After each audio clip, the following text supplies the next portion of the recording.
Cricket ಮ್ಯಾಚ್ಗಳನ್ನ live ಆಗಿ ನೋಡೋದಕ್ಕೆ ನನ್ನ ಹತ್ರ ಸಮಯ ಇಲ್ಲ. ಆದ್ರೆ ಮರುದಿನ ಬೆಳಗ್ಗೆ ತಪ್ಪದೆ ಹೈಲೈಟ್ಸ್ನ ನೋಡ್ಬಿಡ್ತೀನಿ. ಮ್ಯಾಚ್ ನೋಡ್ದೆ ಅಂತ ಸಮಾಧಾನನೂ ಆಗಬೇಕು, ಸಮಯ ಕೂಡ ಹೆಚ್ಚು ಖರ್ಚಾಗಬಾರ್ದು. ವಿವೇಕ ಅವರ ಮ್ಯಾಂಗೋ ಪಚ್ಚ ಒಂದು ಎಕ್ಸ್ಟೆಂಡೆಡ್ ಹೈಲೈಟ್ಸ್ ಇದ್ದ ಹಾಗೆ.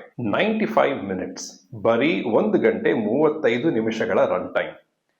ಮೊನ್ನೆ ತಾನೇ 3 ಗಂಟೆ 9 ನಿಮಿಷದ ಪೆದ್ದಿಯನ್ನ ನೋಡಿದ ನನಗೆ ಇದು ಹೈಲೈಟ್ಸ್ ಏನೆ. ಅಂದ ಹಾಗೆ ನನ್ನ ಪೆದ್ದಿ ರಿವ್ಯೂನ ಮೇಲ್ಗಡೆ ಲಿಂಕ್ ಮಾಡಿರ್ತೀನಿ, ದಯವಿಟ್ಟು ನೋಡಿ. ರನ್ ಟೈಮ್ 1.5 ಗಂಟೆ ಮಾತ್ರ ಇರ್ಲಿ ಅನ್ನೋದೊಂದು ತುಂಬಾ ಬೋಲ್ಡ್ ಆದ ನಿರ್ಧಾರವೇ. ಆದ್ರೆ ಇವತ್ತಿನ ಅಟೆನ್ಷನ್ ಸ್ಪ್ಯಾನ್ ನ ಗಮನದಲ್ಲಿ ಇಟ್ಕೊಂಡ್ರೆ, ಬಡ್ಜೆಟ್ಸ್ ನಿಟ್ಟಿನಲ್ಲಿ ಯೋಚನೆ ಮಾಡಿದ್ರೆ ಅದು ಬಹುಪಾಲು ಸರಿಯಾದ ನಿರ್ಧಾರವೇ. ಆದ್ರೆ ಈ ಚಿತ್ರವನ್ನ ನೋಡಿ ಆದ್ಮೇಲೆ ಈ ಚಿತ್ರದ ನಿರ್ದೇಶಕರ, ನಟರ, ಟೆಕ್ನಿಕಲ್ ಕ್ರೂನ ಅಬಿಲಿಟೀಸ್ ಬಗ್ಗೆ ಯೋಚನೆ ಮಾಡಿದಾಗ ಈ ಕಥೆಯನ್ನ ಇನ್ನೂ ಸ್ವಲ್ಪ ವಿಸ್ತಾರವಾಗಿ ಹೇಳಿದ್ರು ಕೂಡ ನಾನು ಕೂತು ನೋಡ್ತಾ ಇದ್ದೆ ಅಂತ ಅನ್ನಿಸ್ತು. ವಿಸ್ತಾರವಾಗಿ ಹೇಳೋದಕ್ಕೆ ಕಥೆಯಲ್ಲಿ ವಿಚಾರಗಳು ಇದ್ವು, ಕ್ಯಾರೆಕ್ಟರ್ಸ್ ಕೂಡ ಇದ್ವು. ಉದಾಹರಣೆಗೆ ಮಯೂರ್ ಪಟೇಲ್ ಅವರ ಪಾತ್ರ ತುಂಬಾ ಇಂಟ್ರೆಸ್ಟಿಂಗ್ ಆದ ಪಾತ್ರ. ಹೆಸರೇನೋ ನಾಗಪ್ಪ, ಆದ್ರೆ ಆತನ ಕೆಟ್ಟವನೂ ಅಲ್ಲ, ತುಂಬಾ ಕನ್ನಿಂಗ್ ಆಗಿರೋದಕ್ಕೂ ಬರೋದಿಲ್ಲ, ಕೆಟ್ಟವನಾಗೋದಕ್ಕೆ ಪ್ರಯತ್ನ ಪಡ್ತಾನೆ, ಆದ್ರೆ ಅದು ಅವನ ಸ್ವಭಾವ ಅಲ್ಲ. ನಾಗಪ್ಪನಿಗೂ ಪಚ್ಚನಿಗೂ ಒಂದು ಇಂಟ್ರೆಸ್ಟಿಂಗ್ ಸಂಬಂಧ ಇದೆ, ಅದನ್ನ ನಾನು ಇನ್ನೂ ಸ್ವಲ್ಪ ಆಳವಾಗಿ ನೋಡೋದಕ್ಕೆ ಇಷ್ಟಪಡ್ತಿದ್ದೆ. ಹಾಗೇನೆ ಉಗ್ರಂ ಮಂಜು ಅವರದೊಂದು ಪಾತ್ರ ಇದೆ, ಅದ್ರ ಬಗ್ಗೆನೂ ನನಗೆ ಹೆಚ್ಚು ತಿಳ್ಕೋಬೇಕು ಅಂತ ಇತ್ತು. ಪಚ್ಚ ಹಾಗೂ ಅವನ ತಮ್ಮ ಶ್ಯಾಮ, ಅವರಿಬ್ಬರ ಸಂಬಂಧವೂ ಒಂದು ರೀತಿಯಲ್ಲಿ ಸ್ಪೆಷಲ್ ಏನೆ. ಶ್ಯಾಮ ಹುಟ್ಟೋದು ಜೈಲ್ನಲ್ಲಿ, ಅದಕ್ಕೇನೇನೋ ಅವನ ಹೆಸರು ಶ್ಯಾಮ. ಅವರಿಬ್ಬರ ಸಂಬಂಧ ಯಾಕೆ ಸ್ಪೆಷಲ್ ಅನ್ನೋದನ್ನ 3 ಸೆಕೆಂಡೋ 5 ಸೆಕೆಂಡೋ ಅಷ್ಟರಲ್ಲೇ 1-2 ಶಾರ್ಟ್ಸ್ ಅಲ್ಲಿ ಅವರಿಬ್ರು ಮಕ್ಕಳಾಗಿದ್ದಾಗ ಹೇಗಿದ್ರು ಅನ್ನೋದನ್ನ ತೋರಿಸ್ತಾರೆ. Very beautiful, very effective. ಪಚ್ಚನ ತಾಯಿಯ ಪಾತ್ರಕ್ಕೂ ಒಂದು ಇಂಪಾರ್ಟೆಂಟ್ ಬ್ಯಾಕ್ ಸ್ಟೋರಿ ಇದೆ. ಅದನ್ನ ತುಂಬಾ ತುಂಬಾ ಸಣ್ಣ ಫ್ಲಾಶ್ ಬ್ಯಾಕ್ ನಲ್ಲಿ ಸೂಪರ್ ಎಕನಾಮಿಕಲ್ ಆಗಿ ಹೇಳ್ಬಿಡ್ತಾರೆ.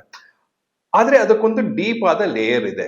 ಇನ್ಫ್ಯಾಕ್ಟ್ ಅದಕ್ಕೇನೆ ಪಚ್ಚಾಗೆ ಮರ್ಯಾದೆ ಅನ್ನೋದು ತುಂಬಾ ಮುಖ್ಯ ಅವನ ಜೀವನದಲ್ಲಿ. ಹಣದ ಜೊತೆಗೆ ಮರ್ಯಾದೆನು ಅವನಿಗೆ ತುಂಬಾ ಮುಖ್ಯ. ಹೀರೋಯಿನ್ ಟೀ ಅಂಗಡಿ ಸುಜಿ, ಆಕೆಗೂ ಪಚ್ಚನ ತಂದೆಗೂ ಒಂದು ಸಂಬಂಧ ಇದೆ ಅಂತ ಹಂಗೆ ಒಂದು ಪಾಸಿಂಗ್ ಡೈಲಾಗ್ ನಲ್ಲಿ ಅದು ಬಂದು ಹೋಗ್ಬಿಡುತ್ತೆ. ಅದನ್ನ ಇನ್ನೂ ಸ್ವಲ್ಪ ಹೇಳಬಹುದಿತ್ತು, ಇದನ್ನ ಇನ್ನೂ ಸ್ವಲ್ಪ ಹೇಳಬಹುದಿತ್ತು ಅಂತ ನಾನು ಹೇಳ್ತಿರೋದಕ್ಕೆ ಕಾರಣ ಏನು ಅಂತ ನಾನು ಆಗ್ಲೇ ನಿಮಗೆ ಹೇಳಿದೆ. ಈ ಟೀಮ್ ನಲ್ಲಿ ಆ ಅಬಿಲಿಟಿ ಇರೋದು ನನಗೆ ಈ ಚಿತ್ರವನ್ನ ನೋಡಿದ ಮೇಲೆ ಗೊತ್ತಾಯ್ತು. ಪ್ಲಸ್ ಆ ಡೀಟೇಲ್ಸ್ ಎಲ್ಲ ಈ ಕಥೆಗೆ ಇನ್ನೂ ಸ್ವಲ್ಪ ಹೆಫ್ಟ್ ಅನ್ನ ತಂದು ಕೊಡ್ತಿತ್ತು ಅಂತ ನನಗೆ ಅನ್ನಿಸ್ತು. ಹೀರೋ ಹೀರೋಯಿನ್ ನಡುವೆ ಆ ಕೆಮಿಸ್ಟ್ರಿ ನ್ಯಾಚುರಲ್ ಆಗಿ ವರ್ಕ್ ಆಗ್ತಾ ಇದೆ ಅಂತ ನನಗೆ ಅನ್ನಿಸ್ಲಿಲ್ಲ.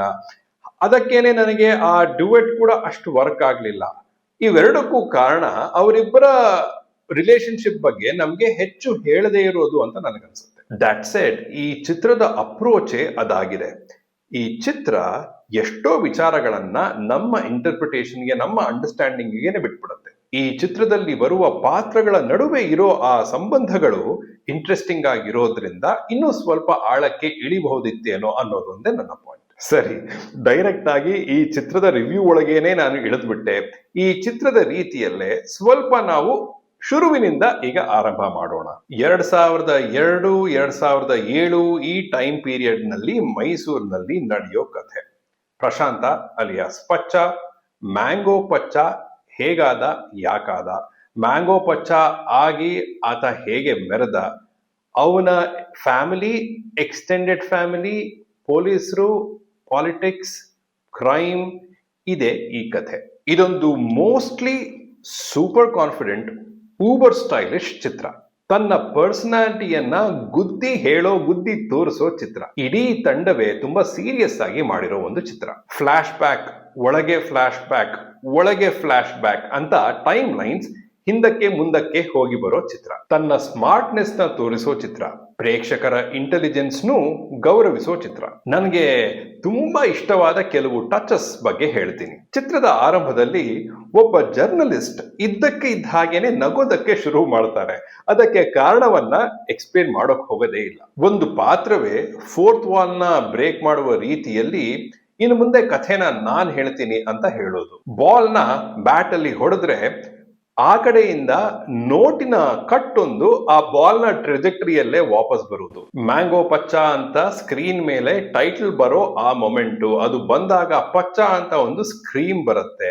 ಅದು ಚರಣ್ ಅವರ ಡಿಸಿಷನ್ ಡೈರೆಕ್ಟರ್ ಡಿಸಿಷನ್ ಗೊತ್ತಿಲ್ಲ, ಸೂಪರ್. ತಮ್ಮನನ್ನ ಹುಡುಕೋ ಪ್ರಯತ್ನದಲ್ಲಿ ಇದ್ದಾಗ ಹೀರೋ ಕಣ್ ಕೆಳಗೆ ಡಾರ್ಕ್ ಸರ್ಕಲ್ಸ್ ಇರೋದು, ಕೈ ಕೋಳದ ಶಾಟ್ ಫಾಲೋಡ್ ಬೈ ಬಳೆಗಳ ಶಾಟ್, ಅಣ್ಣ ತಮ್ಮನ ನಡುವೆ ಕುತಂತ್ರ ಮಾಡೋ ರಾಜಕಾರಣಿ ಅನ್ನೋ ಒಂದು ಆಂಗಲ್. ಇವನೇನು ಬೆಳಿತಾನೆ ಇದ್ದಾನೆ, ಇವನ್ಗೇನು ಅಪೋಸಿಷನ್ನೇ ಇಲ್ವಾ ಅಂತ ನಾನು ಯೋಚನೆ ಮಾಡ್ತಾ ಇದ್ದೆ. ಅದೇ ಕ್ಷಣಕ್ಕೆ ಚಿತ್ರದಲ್ಲೇ ಅದಕ್ಕೊಂದು ಆನ್ಸರ್ ಕೊಡ್ತಾರೆ. ಒಂದು ಫೈಟ್ ನಡೆಯುತ್ತೆ, ಚಿತ್ರದ first fight, I think towards the interval ಬರುತ್ತೆ ಅಂತ ಅನ್ಸುತ್ತೆ, ನನಗೆ ಸರಿಯಾಗಿ ನೆನಪಿದ್ರೆ. That is the right fight at the right time for the right reason. ಆ ಕಡೆ ಒಬ್ಬ ದೊಡ್ಡ ವ್ಯಕ್ತಿ, ಸಮಾಜದಲ್ಲಿ ದೊಡ್ಡ ವ್ಯಕ್ತಿ ಫೋನ್ ಕಾಲ್ ಅಲ್ಲಿ ಇರ್ತಾರೆ, waiting for a response from the other person. ಆ ಕಡೆಗೆ ಪಚ್ಚ ಇರ್ತಾರೆ.